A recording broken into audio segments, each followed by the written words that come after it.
So good morning guys, ngayon po ay magtatanggal tayo ulit ng mga nabubulok na bunga, yung mga inuuod para hindi na tayo mag-spray. So ganun po ang ginagawa ko. So i-check natin to. So ito ay may mga aphids. Ito po, nalaglag na po yung bulok. Saka ito po ay maliit pa siya pero matikas na. Tinatanggal din natin yan para mabilis yung paglaki ng iba. Nakaka-apekto po yan sa pagbubunga. Ito po ay yan, matanda na rin.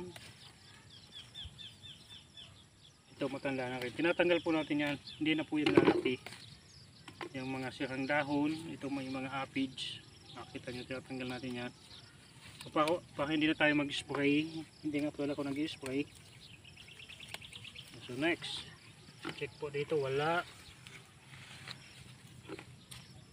Ito po, matanda na to. Saka sira na ang bunga dahil sa ulan o sa ng insekto, sa uod.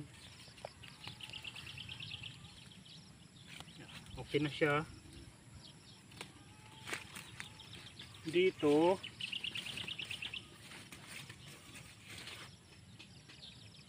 okay din.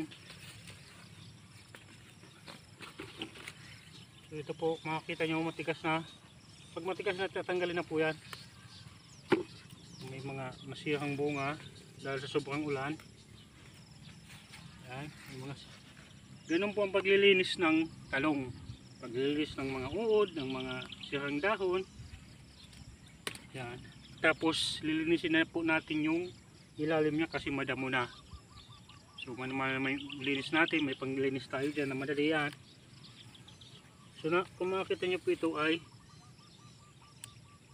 may sira na. Ito po, tinatanggal ko na po yan para paglaki hindi siya maka-apekto, yung mga uod hindi na siya kumalat. So ito po yung nilagyan natin. Ito po, kahit malit may uod na mga ganito pa lang siya, kita natin to. Yan. Ang iba yung mga tama na ito, yan po, may damage na siya. Kaya talagang mano-mano tayo sa pag-check para hindi na kumalat yung mga uod.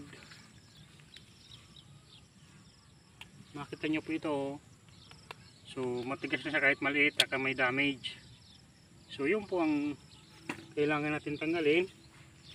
So matinding pagtsatsaga po ang kailangan. Ito may tama. Ito po. So tinatanggal ko na yan. Ito. May damage yung dulo. Diyan po yan. Ito matigas na.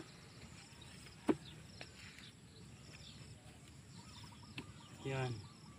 Yan. Nililinis po natin. Yan. Later on, after mga ilang week, bawas na naman po ang uod dyan. Minsan nawawala. Yan.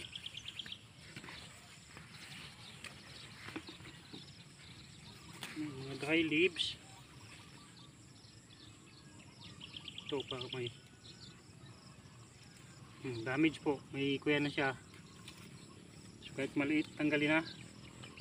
So, marami pa naman yung bunga. So ito po. Makikita nyo po, damage. So iwan natin yung okay. Yung po okay yan.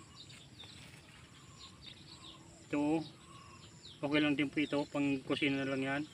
Pag sobrang uod na po, talagang sira, tanggalin natin. So marami pa naman siyang ilalabas na bunga. Nilalabas po yan po. Yung mga iba po, mga pang kusina na lang. May mga konting damage. Nilalagay na lang po yan sa kusina. So ito po, tingnan nyo po ito. Kita natin, bulok na po sa uod, tapos biglang uulanin ng napakaraming ulan. Yan po nangyayari dyan. Yan, yan po, bulok. Tanggalin natin. Okay lang yan kahit bended na yung bunga. So madami po siyang bunga. Kung makita po ninyo, madami to. Kaya may, ito po, lalabas pa lang yung bunga, bulok na. Tatanggalin po natin yan. Ito, suspended, may mga damage na po. Tanggalin natin ito, sira na. So ganun po ang ginagawa ko para malinis itong mga talong. So according po sa aking survey, pag halimbawa po binintahan ko siya, sa sunod na bibili siya, tinatanong ko, mauud ba?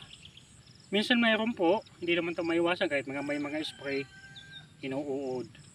So ganun lang po yun, halos parehas lang, tiyagaan mo lang to.